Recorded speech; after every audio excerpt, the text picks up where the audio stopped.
तो आदाब, नमस्कार, गुड इवनिंग, सत श्री अकाल। एक बार फिर आप तमाम का स्वागत है क्राइम तक की कहानी के इस एपिसोड में। उम्मीद है पूरी फैमिली अच्छी होगी, अपना ख्याल रख रही होगी। आज की कहानी के आगे पीछे कुछ नहीं कहूंगा, सीधे कहानी की शुरुआत करता हूं। बात 23 अक्टूबर 2018 की है। 23 अक्टूबर 2018 बेंगलोर में, जो बेंगलुरु है, यहां पर एक ओरेकल कस्टमर केयर सेंटर का दफ्तर एक बिल्डिंग में 7वीं मंजिल पर रात के करीब 11:15 बज रहे थे। तमाम स्टाफ नाइट शिफ्ट में वहां मौजूद थे। इसी दौरान में एक दफ्तर का प्यून 7th फ्लोर पे बैठे हुए एक एम्प्लॉय के पास जाता है और कहता है कि आपसे मिलने 2 विजिटर आए। 11:15 बजे रात को अब 2 विजिटर, वो भी थोड़ा सा पकाता है, लेकिन इससे पहले भी कई उसके दोस्त और बाकी लोग मिलने आते रहते थे, तो उसे लगा कोई दोस्त होंगे। वो नीचे आता है मीटिंग रूम में, जहां पे वेट कर रहे थे गेस्ट। 2 लोग लंबे चौड़े अच्छे कदकाठी के वहां बैठे हुए थे। अब ये शख्स उसके पास जाता है, दोनों मेहमानों की नजरें मिलती हैं उससे। वो उन्हें पहचान नहीं पाता, आंखों में सवालिया निशान कि आप लोग कौन हैं। और तभी उनमें से एक शख्स अपना हाथ आगे बढ़ाता है और इस ओरेकल के एम्प्लॉय की तरफ हाथ बढ़ाते हुए सिर्फ 2 शब्द कहता है, हेलो मिस्टर तरुण। हाथ आगे बढ़ा हुआ है, जुबान से नाम तरुण। सुनते ही ये नाम सामने वाले शख्स के चेहरे पर हवाइयां उड़ने लगती हैं, क्योंकि ये नाम उसने 15 साल बाद सुना था। 15 साल तक ये नाम उसने किसी की जुबान से नहीं सुना। 15 साल तक किसी ने उसे तरुण कहकर पुकारा ही नहीं। इन 15 सालों में उसकी पहचान, उसका नाम एक ही था, और वो था परवीन भटेले। तो उसके सारे दफ्तर के लोग, उसकी अपनी पत्नी, दोनों बच्चे, दोस्त, पड़ोसी, हर एक यही जानते थे कि इस शख्स का नाम परवीन भटेले। लेकिन 23 अक्टूबर 2018 की उस रात करीब 11:15 बजे ओरेकल के ऑफिस के अंदर 2 मेहमान आकर हाथ बढ़ाते हैं और कहते हैं, हेलो मिस्टर तरुण। 15 साल बाद ये नाम सुनकर लगभग उसे चक्कर आने लगता है। इस दौरान में वो पुलिस वाला अपना हाथ आगे बढ़ाता है। तब तक खौफ, दहशत कहें या फिर अनजाने में, या फिर ये कि वो अपने आप में सुध-बुध में नहीं है, वो भी अपना हाथ आगे बढ़ा देता है। दोनों हाथ मिलते हैं। सामने वाला उसके हाथ को पकड़ने के बाद उसकी उंगलियां टटोलता है। उस हाथ में एक उंगली ढूंढ रहा था जिसमें रिंग पहनते हैं, और वो उंगली उसकी टूटी हुई थी। जैसे ही वो हाथ मिलाता है और उस उंगली की तरफ फेरता है अपने हाथ को, सामने वालों को यकीन हो जाता है कि यही तरुण है। इसके बाद फिर वो अगली लाइन कहता है, चलिए तरुण साहब, खेल खत्म, वापस अहमदाबाद चलते हैं। और उसके बाद वो दोनों शख्स उसे लेकर बिल्डिंग के नीचे उतरते हैं। नीचे बेंगलुरु पुलिस की एक पुलिस की गाड़ी थी, उसमें ये लोग उसमें सवार होते हैं। और फिर वहाँ से अगले रोज़ यानी 24 अक्टूबर 2018 को तरुण को लेकर ये लोग अहमदाबाद पहुँचते हैं। इससे पहले जब रात में वो बिल्डिंग से लेकर नीचे उतरते हैं, तब उनमें से एक शख्स अहमदाबाद में बैठे अपने सीनियर अफसर डीसीपी को एक व्हाट्सएप मैसेज करता है और साथ में एक फोटो, और मैसेज में सिर्फ इतना ही लिखा था, गॉट इट। अब सवाल ये था कि एक कॉल सेंटर के दफ्तर में काम करने वाले शख्स को रात 11:15 बजे 2 लोगों ने उठाया, साथ ले गए, नाम पुकारा। इन सब में कहानियां क्या थी? तो वो दोनों शख्स पुलिस वाले थे, अहमदाबाद क्राइम ब्रांच से बेंगलोर आए थे और इसी शख्स की तलाश में आए थे। अब इसे लेकर ये अहमदाबाद पहुंच गए। ये कहानी का पहला पार्ट है। अब 2018 से 15 साल पहले चलते हैं पीछे। 2003 वैलेंटाइन डे, 14 फरवरी 2003, 14 फेब 2003। अहमदाबाद में एक हस्बैंड वाइफ रहा करते थे। उनमें से एक का नाम था तरुण धिनराज और उनकी पत्नी का नाम था सजनी। तरुण और सजनी की शादी सिर्फ 3 महीने पहले हुई थी, दिसंबर 2002 में, और अब तारीख थी 14 फरवरी 2003। सजनी अहमदाबाद के एक बैंक में एग्जीक्यूटिव अफसर थी और तरुण धिनराज अहमदाबाद के एक स्कूल में पीटी का टीचर था और वॉलीबॉल का कोच भी। दोनों की शादी घर वालों की मर्जी से हुई थी, अरेंज मैरिज थी। ये दोनों केरला के बेसिकली रहने वाले थे, केरलाइट थे, लेकिन फिर सजनी का परिवार अहमदाबाद आ गया नौकरी की तलाश में। तरुण का परिवार भी पहले केरल में था, फिर मध्य प्रदेश में रहा। उसके फादर मध्य प्रदेश में पीटी के टीचर थे। एक भाई की नौकरी अहमदाबाद में लगी, फिर तरुण भी अहमदाबाद आ गया और यहीं पर एक स्कूल में वो भी वॉलीबॉल का कोच बन गया। इसके बाद केरल के कुछ लोगों के जरिए इन दोनों का रिश्ता तय होता है और शादी होती है। शादी के बाद सब कुछ ठीक ठाक था। शादी के बाद तरुण सजनी के साथ एक अपार्टमेंट में रहता है, लेकिन वो हमेशा जब भी कहीं बाहर जाता, वॉलीबॉल के मैच भी होते तो इसको बच्चों के साथ जाना पड़ता, तो अपनी वाइफ से हमेशा कहता था कि तुम घर में मत रहना अकेले, यहाँ पे लुटेरे चोर ये सब होते हैं तो कुछ भी हो सकता है, तो जब मैं बाहर रहूँ तो तुम अपने मायके चले जाना। अहमदाबाद में ही सजनी के घर वाले थे, पिता थे, माँ थी, बहन थी, तो सजनी भी अपने घर चली जाती थी। आखिरी बार वो अपने घर उसी फरवरी 5 तारीख को गई थी और फिर लौट आई थी। लेकिन जब वो 5 को गई तो चलते वक्त उसने अपने पिता से कहा कि मुझे गाड़ी में पेट्रोल भराना, आपके पास पैसे हैं? तो पिता को बड़ा अजीब लगा कि पेट्रोल के इसके पास पैसे नहीं है। फिर उन्होंने पूछा कि तुझे दामाद जी ठीक से रखते हैं? तो वो खामोश हुई। उसने बोला हाँ, ऐसी कोई बात नहीं है। उसके बाद चली गई। आखिरी मुलाकात थी वैलेंटाइन डे 14 फ़रवरी 2003 की रात, बल्कि शाम करीब 7:30 बजे सजनी की अपनी बड़ी बहन से बात होती है। बिल्कुल नॉर्मल कूल बात, सब कुछ पूछा ठीक ठाक। 10-15 मिनट की बातचीत के बाद फ़ोन रख देती है। इसके बाद 2 घंटे बीतते हैं। 2 घंटे के बाद अचानक तरुण का फ़ोन आता है सजनी के घर पे और कहता है कि आप लोग फ़ौरन हॉस्पिटल आइए, मामला सीरियस है, सजनी की हालत बहुत सीरियस है। ये सुनकर घर वाले बदहवास वहाँ से भागते हैं, आते हैं। तब तक पता चलता है कि सजनी की मौत हो गई। तरुण जो है वो बैठकर बेतहाशा रो रहा है। पुलिस आती है, मौके पर देखती है, सजनी के दुपट्टे से ही उसका गला घोट कर कत्ल किया गया था। घर के सामान बिखरे पड़े हुए थे, कुछ जेवर गायब थे। पुलिस को लगा लूटपाट का मामला है। तरुण ने भी यही कहा कि हमें हमेशा, मैं कहता था सजनी को एहतियात बरतो, और क्योंकि यहाँ पे घरों के अंदर सेंधमारी होती है, तो शायद किसी लुटेरे ने सजनी को मार डाला। अब तरुण की हालत खराब, लगातार रो रहा। 3 महीने शादी को हुए थे। घर वालों को भी उससे पूरी हमदर्दी, अफसोस। अगले दिन अब सजनी का पोस्टमार्टम होता है, उसके बाद अंतिम संस्कार किया जाता है। पर तरुण की ऐसी हालत नहीं थी कि वो अंतिम संस्कार कर सके। फिर बड़े भाई जो है उसके, वो मुखाग्नि देते हैं और इस दौरान में तरुण की हालत सदमे में बहुत बिगड़ जाती है और उसको हॉस्पिटल में एडमिट कर दिया जाता है। 15 को एडमिट कर देते हैं। पुलिस अपनी तफ्तीश कर रही है। इलाके के जो चोर उचक्के हैं उनकी लिस्ट बनाई जा रही है। सब कुछ ये था कि किसी को जो भी है इसके पीछे पकड़ा जाएगा। लेकिन अचानक 2 दिन के बाद 16 फ़रवरी 2003 की शाम को तरुण के बड़े भाई का पुलिस को फोन जाता है और वो कहता है कि तरुण गायब है। तरुण हॉस्पिटल से गायब हो गया। अब यहाँ पे पुलिस को थोड़ा सा शुरू में डाउट भी था तरुण पे कि इस तरीके से घर में कैसे कत्ल हो सकता है। फिर वो बयान भी बदल रहा था, कभी कहता कि किसी चोर उचक्के ने मार दिया, कभी कहता नेचुरल डेथ है, लेकिन दुपट्टे से गले पे भी निशान था। और उसके बाद वो रो भी रहा, सदमे में भी, हॉस्पिटल में भी एडमिट हो गया। लेकिन 48 घंटे के अंदर अंदर शाम को 16 फ़रवरी को अचानक तरुण हॉस्पिटल से गायब हो गया। अब पुलिस को काटो तो खून नहीं, क्योंकि एक बड़ा मामला था, मीडिया में भी खबर आ गई, और एक जिसके ऊपर आपको शक है, आपने उसकी निगहबानी या पहरेदारी भी नहीं की हॉस्पिटल में, आपने वैसे ही छोड़ दिया और वो भाग गया।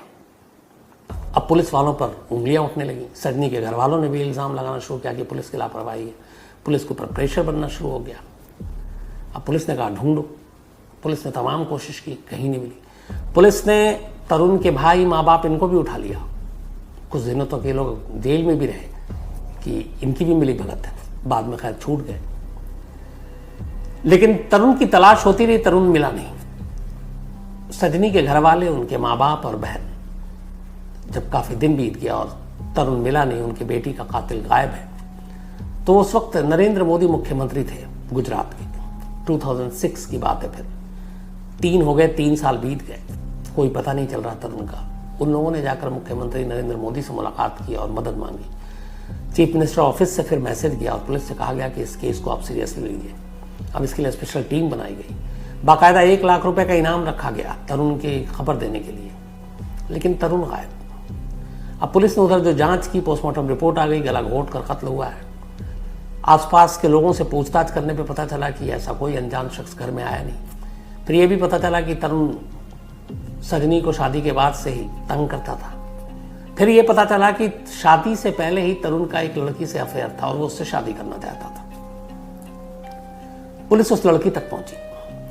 उस लड़की ने पुलिस को कहा कि हाँ, उसने मुझे 16 फरवरी यानी जिस दिन सजनी का कत्ल हुआ उसके 2 दिन के बाद मुझे कॉल किया, और कॉल करने के बाद उसने कहा कि चलो हम दोनों शादी कर लेते हैं। उसने कहा तब तक सजनी की मौत की खबर मुझे आ चुकी थी, तो मैंने उससे कहा कि मैं कातिल से शादी नहीं करूंगी, और मैंने उसके साथ जाने से मना कर दिया। लड़की का बयान सच था। पुलिस ने उसको क्लीन चिट दे दी। तो फिर यही कहानी आई कि अपनी गर्लफ्रेंड से शादी करने के लिए उसने अपनी बीवी का कत्ल कर दिया। अब ये बात समझ में नहीं आई, अरेंज मैरिज थी, वो पहले भी मना कर सकता था, अपनी गर्लफ्रेंड से शादी कर सकता था, लेकिन उसने ऐसा किया नहीं। शादी के 3 महीने बाद बीवी को मार डाला और गर्लफ्रेंड से शादी की पेशकश की, लेकिन गर्लफ्रेंड ने मना कर दिया कि मैं एक कातिल से शादी नहीं करूंगी। अब मोटिव क्लियर हो गया था, कत्ल पति नहीं किया ये भी साफ हो गया, लेकिन कातिल फरार। धीरे धीरे वक्त बीतता गया, तरुण का कोई सुराग नहीं मिला। पुलिस लगातार लगी रही उसके घर वालों के सर्विलांस पे। पूरे घर वालों की जगह जगह शादी वर्दी में पुलिस तैनात किए गए कि शायद वो घर पे मिलने आए, मिले नहीं। इस दौरान में फैमिली भी फिर शिफ्ट हो गई। ये लोग पहले एमपी में रहते थे और फिर बेंगलोर में एक रिश्तेदार था, इसके अलावा केरल में। 2009 आते आते तरुण के पिता की मौत हो गई, और फिर पुलिस को पता चला कि 2009 में ही तरुण पहली बार केरल गया था, जब इसके माँ बाप गए थे, और वहाँ पहली बार कत्ल के बाद सजनी के यानी 6 साल बाद वो केरल में एक जगह पे अपने माँ बाप से आकर मिला। उसे देखकर माँ बाप की भी हालत ख़राब हो गई। उन्होंने कहा अगर किसी ने देख लिया तो मुसीबत आ जाएगी, पुलिस ढूंढ रही है। वो आखिरी मुलाकात थी। कहते हैं कि अपने माँ बाप से मिलने के बाद वो जब गया, उसके नेक्स्ट डे ही तरुण के पिता को हार्ट अटैक हो गया और दिल का दौरा पड़ने से 2009 में उनकी मौत हो गई। अब उसके बाद वो वहां से निकल गया। अब पुलिस ढूंढती रही। धीरे धीरे जब वक्त बीता तो पुलिस भी सुस्त पड़ गई। एक तरह से केस तो क्लोज ही हो गया, लेकिन केस को पूरी तरह से बंद भी नहीं किया।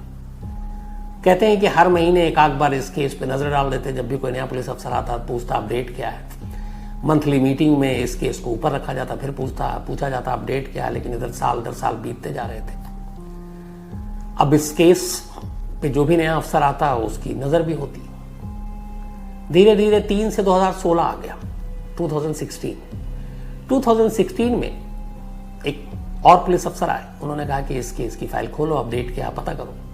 तो उन्होंने पता किया कि फादर की तो डेथ हो गई है तरुण के, माँ जो है वो अब एमपी में है, मंदसौर में, और एक बेटा उनका अहमदाबाद में है।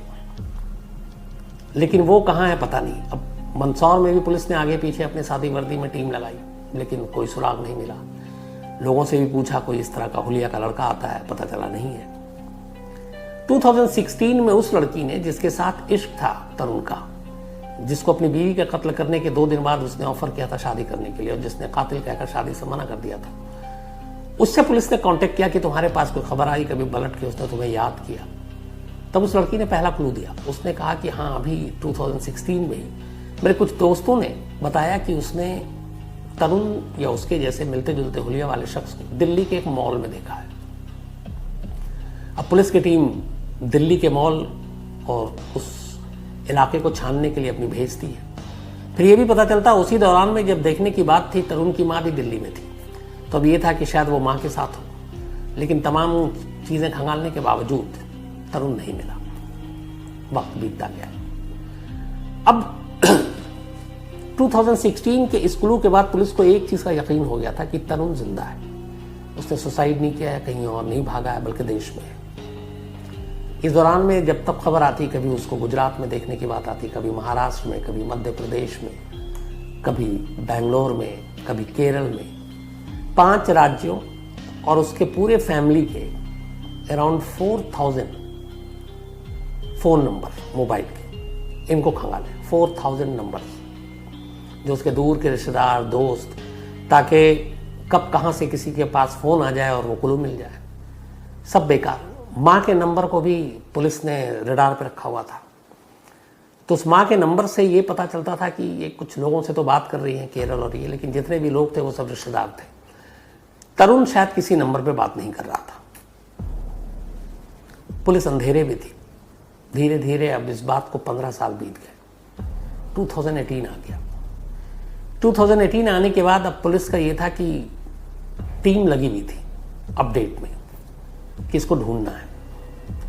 इसी दौरान अब पुलिस ने, जो ये अनम्मा एक रिटायर्ड नर्स थी, ये तरुण की माँ, तो एक भाई अहमदाबाद में था, उस भाई को पूरी तरह से ग्रिल किया, उस भाई के तमाम सर्विलांस लगाए, नंबर लगाए, बट उसे पता चल गया कि इस भाई के साथ तरुण कांटेक्ट में नहीं है। तो अब ले देकर पूरी फैमिली में एक ही कैरेक्टर जिसके साथ तरुण क्लोज भी था अपनी माँ के। तो पुलिस की पूरी उम्मीदें अब उसकी माँ पे ही टिकी थी। माँ की उम्र भी हो रही थी, रिटायर्ड नर्स भी हो गई, कि ये माँ से जरूर संपर्क करेगा, और इससे पहले कर लिया हो और पुलिस चूक गई। लेकिन अब सारी उम्मीदें माँ पर टिक गई थी आकर। पुलिस ने उनकी माँ के सारे नंबर, जो भी बातें होती थी, सारे नंबर को ट्रेस करके अपने पास रखा, चुपचाप सुनते भी, लेकिन कोई फायदा नहीं हुआ। एक रोज उसी माँ के मोबाइल पे एक लैंडलाइन नंबर आ गया, कॉल, और ये लैंडलाइन जो नंबर था ये बेंगलोर का था। अब पुलिस हर नंबर जो आता उसको क्रॉस चेक करती थी माँ के। ये पहली बार था कि जब बेंगलोर से किसी लैंडलाइन नंबर से कॉल किया गया था। पुलिस ने उस नंबर को चेक किया तो पता चला कि ये बेंगलोर के ओरेकल कस्टमर केयर का नंबर है। अब अहमदाबाद क्राइम ब्रांच की टीम थोड़ी हैरान कि तरुण की मां को ओरेकल कस्टमर केयर से क्या काम, कोई ऐसी चीज नहीं। तो सारी निगरानी करने के बाद, सारी छानबीन करने के बाद पुलिस ने कहा कि इस नंबर को टटोला जाए। फिर यह भी हुआ कि कहीं इसी जगह पे तरुण काम तो नहीं करता। अब इसके बाद क्राइम ब्रांच की टीम अहमदाबाद से बेंगलोर के लिए रवाना होती है 22 अक्टूबर 2018 को। वहां जाने के बाद बेंगलोर पुलिस से कांटेक्ट करती है और फिर कहती है कि इस ओरेकल कस्टमर केयर में हमें एक एम्प्लॉय के बारे में डिटेल चाहिए। बेंगलोर पुलिस भी इस ऑफिस के HR डिपार्टमेंट को कांटेक्ट करती है और कहती है कि हमें आपके यहाँ जितने भी लोग काम करते हैं उन सबकी लिस्ट चाहिए आपके एम्प्लॉय की। ये जाहिर नहीं करते हैं कि किसकी खास तौर पे चाहिए, क्योंकि अलर्ट चौकन्ना हो जाए सामने वाला। बस उनका ये था कि सारे एम्प्लॉय की लिस्ट चाहिए, हमारा रूटीन प्रोसीजर है लॉ एंड ऑर्डर मेंटेन करने के लिए। ओरेकल कस्टमर केयर सेंटर के HR की तरफ से लिस्ट आ जाती है मुलाजिमों की, एम्प्लॉय की। उस पूरे लिस्ट में कहीं पे भी तरुण भाटेवाल नाम का कोई एम्प्लॉय नहीं था।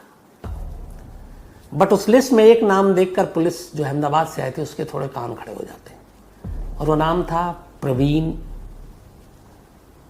भटेले। अब पुलिस को लगा कि ये नाम कहीं उसने सुना है। फिर याद किया पुलिस ने तो पता चला कि जो उसकी मां है तरुण की, वो जो कॉल करती थी, एक कॉल वो प्रवीण भटूले को भी करती थी और वो उसकी वाइफ निशा को भी करती थी, और निशा का भी नंबर उसकी मां के पास था और मां के पास भी निशा का नंबर था। दोनों अक्सर बातें करते थे। तो पुलिस ने अब प्रवीण भटेले और निशा इनकी कुंडली खंगालनी शुरू की।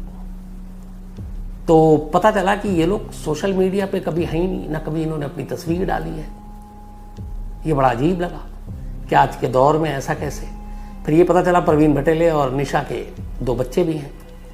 अब उस लिस्ट में प्रवीण भटेले का तो नाम है लेकिन तरुण का नाम नहीं है, और प्रवीण भटेले के मोबाइल से उसकी मां की बातचीत ये पुलिस को मालूम है कि होती है, और वो निशा एक नाम की जो उसकी बीवी है। तब पुलिस को लगा कि कहीं प्रवीण भटेले ही तो तरुण नहीं है, क्योंकि कनेक्शन एक है कि वो तरुण की मां से क्यों बात कर रहा है। तो पुलिस ने जीरो इन किया प्रवीण भटेले पर। अब लेकिन यह कि प्रवीण भटेले को और कैसे पुख्ता किया जाए कि ये वही तरुण है जो भागा हुआ 15 साल से। तो फिर अहमदाबाद पुलिस को पूरा उसकी केस हिस्ट्री सब कुछ मालूम थी। जब ये कोच था वॉलीबॉल का, एक मैच के दौरान इसकी एक रिंग वाली उंगली टूट गई थी, तो वो थोड़ी मुड़ी हुई भी थी और बाकी 5 आम जो उंगलियां होती इंसानों की वैसी नहीं थी। तो ये दोनों अफसरों को भी पता था जो बेंगलोर पहुंचे थे। तो उन्होंने कहा कि ठीक है, अगर एक बार हम उससे हाथ मिलाएं तो उंगलियों को हम पहचान लेंगे। इसी के बाद लिस्ट आने के नेक्स्ट डे बेंगलोर पुलिस के साथ लेकर ये उस ओरेकल के ऑफिस में पहुंचते हैं 7th फ्लोर पे, जहां पर प्रवीण भटेले बैठा करता था। और फिर वहां पे मैसेज दिया जाता है।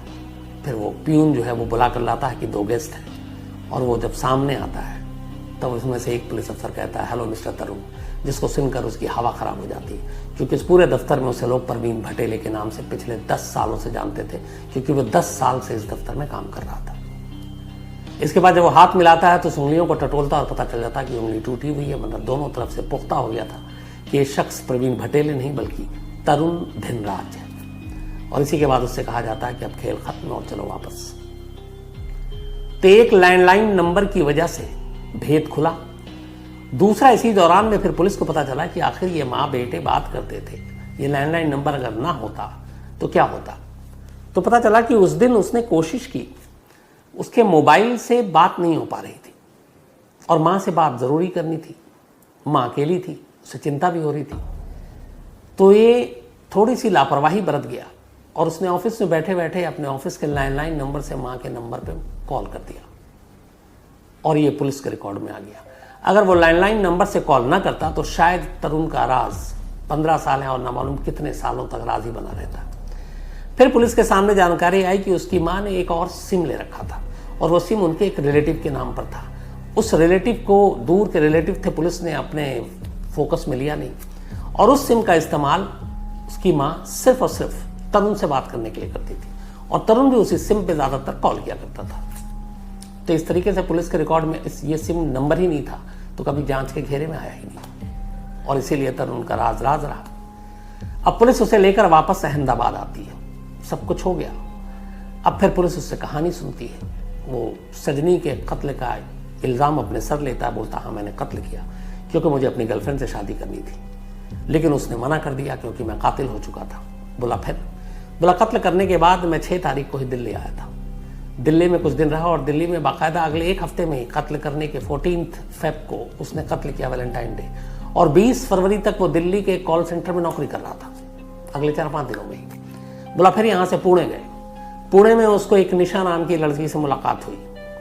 उसने अपने आप को बताया कि मैं यतीम हूँ, मेरा दुनिया में कोई नहीं है। धीरे धीरे दोनों में दोस्ती हो गई। इसने पुणे में एक जगह नौकरी की थी और फिर उन दोनों ने पुणे में ही शादी कर ली। फिर इसके बाद ये लोग 2009 और 10 में बेंगलोर पहुंचे और उसने बेंगलोर में इस ओरेकल कंपनी में जॉब शुरू कर दिया। दोनों के 2 बच्चे भी हुए और उसकी पत्नी को भी यही मालूम है कि इसका नाम प्रवीण भटेले है। उसकी पत्नी को उसका असली नाम, उसके पुराने कारनामे कुछ नहीं मालूम था। तो जिस गर्लफ्रेंड के लिए उसने कत्ल किया उससे तो शादी की नहीं, एक दूसरी लड़की से शादी की, फिर 2 बच्चे हुए और बेंगलोर में रहने लगा। लेकिन एक सवाल अब भी अपनी जगह कायम था कि आखिर तरुण धिनराज प्रवीण भटेले कैसे बन गया, ये नाम उसका किसने चुराया। पुलिस ने इसके ऊपर भी तफ्तीश की। पता चला स्कूल और कॉलेज में इसका एक दोस्त हुआ करता था मध्य प्रदेश में और उस दोस्त का नाम था प्रवीण भटेले।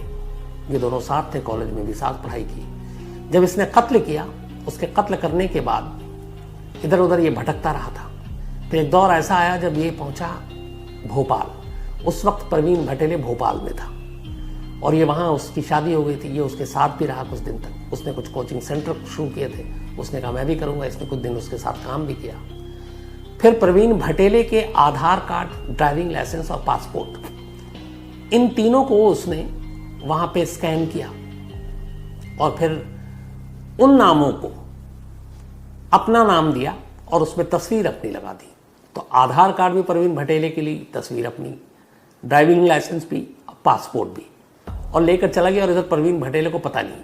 प्रवीण भटेले भी एक स्पोर्ट्स का कोच, अभी हरियाणा में शायद काम कर रहे थे। इतना ही नहीं, इस ओरेकल में नौकरी के दौरान इस फर्जी नाम जो किसी और का चुराया हुआ, फर्जी पासपोर्ट जो किसी और का चुराया हुआ जिसमें उसकी तस्वीर लगी है, 3 बार वो यूएस भी हुआ है, अमेरिका। लेकिन एक गलती 15 साल के उसके इस राज को खोल गया। अगर उसने उस दफ्तर में उस दिन बैठकर लैंडलाइन नंबर से अपनी मां को कॉल ना किया होता तो शायद तरुण का राज ही रहता, तरुण शायद प्रवीण भटेले ही रहता। लेकिन कहते हैं कि कहीं ना कहीं एक जरा सी चूक आपको कब पकड़वा दे और आपका भेद कब खुल जाए नहीं कह सकते। वही चीज़ हुई, लेकिन इसमें कमाल अहमदाबाद पुलिस भी थी, खासतौर पे क्राइम ब्रांच की टीम, जिसने 15 साल के इसमें सुस्त रफ्तारी भी आई, सब कुछ आया, लेकिन तरुण की तलाश बंद नहीं की। तरुण अब जेल में है, साबरमती जेल में, और जो कुछ उसने किया है उसके लिए उसे सजा भी वैसे ही मिलेगी। तो ये थी कहानी एक ऐसे शख्स की जो 15 साल तक पुलिस को बेवकूफ़ बनाता रहा, एक नए नाम से नए शहर में रहा, नौकरी की, शादी की, 2 बच्चे पैदा किए, लेकिन ये गलती ने सारा राज खोल दिया। अब कहानी खत्म करूं उससे पहले अपना वही सिलसिला। आज जतिन शर्मा जी का जन्मदिन है, तो हैप्पी बर्थडे जतिन जी। और दिया शर्मा इन्होंने भेजा है, इनके हस्बैंड हैं। सैयद लुकमान हुसैन का भी आज बर्थडे है, तो हैप्पी बर्थडे सैयद लुकमान साहब। मोहम्मद हाशिर अंसारी, इनका भी आज जन्मदिन है, तो हैप्पी बर्थडे हाशिर साहब। और आफ्ताब अंसारी के बेटे हैं ये। इसके अलावा प्रीतिका मिश्रा, इनका भी जन्मदिन है, हैप्पी बर्थडे प्रीतिका। और पुष्कर मिश्रा ने भेजा है। जानू शर्मा का भी आज जन्मदिन है, तो हैप्पी बर्थडे जानू शर्मा जी। और चंदन शर्मा जी ने भेजा, उनकी पत्नी है ये। इसके अलावा शिवानंद शेट्टी, कल मैं गलती से विवेकानंद शेट्टी बोल गया था, माफ़ी चाहता हूँ, शोभा दास जी ने मुझे मेल किया। तो शिवानंद शेट्टी जी का कल बर्थडे था, तो एक बार दोबारा शिवानंद शेट्टी जी आपको बहुत बहुत जन्मदिन की बधाई, मुबारकबाद, हैप्पी बर्थडे। और शोभा दास जी, अब मुझे उम्मीद है कि आपकी शिकायत दूर हो गई होगी। इसके अलावा सोना का भी आज जन्मदिन है, तो हैप्पी बर्थडे सोना। और गजानन बिचेवार ने भेजा है महाराष्ट्र से। साथ ही आज राजश्री शर्मा जी और पंडित सुरेश शर्मा जी, इनकी एनिवर्सरी है, तो आप दोनों को बहुत बहुत बधाई, राजश्री जी और सुरेश शर्मा जी। सुरेश शर्मा जी ने मुझे मेल भी लिखा, उन्होंने कहा ये इनकी 43वीं जो है आज वो है एनिवर्सरी। और अगर विश नहीं किया तो उन्होंने कहा कि आज एनिवर्सरी के दिन रात को हम खाना नहीं खाएंगे। तो ऐसा मत कीजिएगा आप, बिल्कुल। मैंने विश भी कर दिया और आप खाना भी खाइए, और आज अच्छा खाना, आज कुछ पार्टी वार्टी कहीं बाहर ले जाइए आप। इसके अलावा आज ममता देवी और अनुज राय की भी एनिवर्सरी है, आप दोनों को बहुत बहुत बधाई। और रौनक राय ने भेजा है। साथ ही मुन्नी देवी और जीवन सिंह बिस्ट, इनकी भी आज एनिवर्सरी है, आप दोनों को भी बहुत बहुत बधाई। और कैलाश राणा जी ने भेजा है। इसके अलावा अनीता और कमलेश चांदा, इनकी भी आज एनिवर्सरी है, तो अनीता जी और कमलेश जी, आप दोनों को भी बहुत बहुत बधाई। साथ ही संजय आर्या हैं हल्द्वानी से, और 12 तारीख को इनका हैप्पी बर्थडे, चलिए एडवांस में सही। संदेश भंडारी हैं काठमांडू से। कई लोगों ने लाउड स्पीकर के शो की बड़ी तारीफ की, दिल से आप लोगों का शुक्रिया बहुत बहुत। इसके अलावा पौरावी पाटिल हैं, हमेशा की तरह वही हंसता खिलखिलाता, इन्होंने मेल लिखा है। राहुल यादव हैं, इन्होंने एक सवाल किया कि अगर FIR न दर्ज किया जाए किसी के प्रेशर या किसी के दबाव की वजह से, तो क्या किया जाना चाहिए। इनका शायद एक कहानी है कि एक FIR है जो एक DM की वजह से नहीं लिखी जा रही है, क्योंकि DM का जानने वाला है। तो अगर कोई FIR पुलिस वाला ना लिखे, किसी अफसर के दबाव में ना लिखे, और लोकल पुलिस लिखने से मना करे, तो एक तो सबसे हाईएस्ट जो अफसर है आप उनके पास जाके कंप्लेंट दे सकते हैं। नंबर 2, आपको लगे कि पुलिस से बात नहीं बनेगी, तो आप सीधे सीधे कोर्ट में भी किसी वकील को पकड़ कर जा सकते हैं कि पुलिस मेरी FIR नहीं लिख रही, और फिर कोर्ट के आदेश के बाद तो अच्छे लिखेंगे।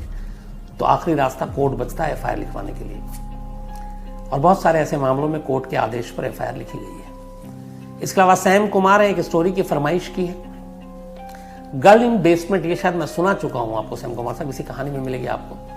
इसके अलावा राजा शाह है नेपाल से, लाउड स्पीकर की कहानी की इन्होंने भी तारीफ की, थैंक यू। जय प्रकाश रे हैं कनाडा से, मैंने शायद कल आइसलैंड बोल दिया था, वो आइलैंड कहते हैं, अंग्रेजी आपको पता है मेरी माशाल्लाह है, लेकिन थैंक यू सो मच जय प्रकाश रे साहब, धीरे धीरे सीख रहा हूँ सब कुछ। पूनम जैन जी ने भी लाउड स्पीकर की तारीफ की। इसके अलावा चंद्र राज राय हैं इजराइल से। जिम जोन्स एंड मैस्केयर, इसकी कहानी सुनना चाहते हैं। RN काउ की भी कहानी सुनना चाहते हैं, निधि प्रकाश ने लिखा है, मैं जल्दी आपको सुनाता हूँ, पक्का वादा है। प्रियंका कटियार हैं, और इन्होंने लिखा कि कई लोगों ने कल कमेंट्स किया था कि कल की कहानी मैं पहले सुना चुका हूँ, तो ऐसा बिल्कुल नहीं है। कल की कहानी तो मैं 100% शर्तिया बोल सकता हूँ कि मैंने नहीं सुनाई है। इसके अलावा तुषार पाल हैं, विक्रम मिश्रा जी हैं, थैंक यू सो मच आपके मेल के लिए। तो आप तमाम लोगों का शुक्रिया, और जिन कहानियों की फरमाइश है वो भी जल्द सुनाऊंगा।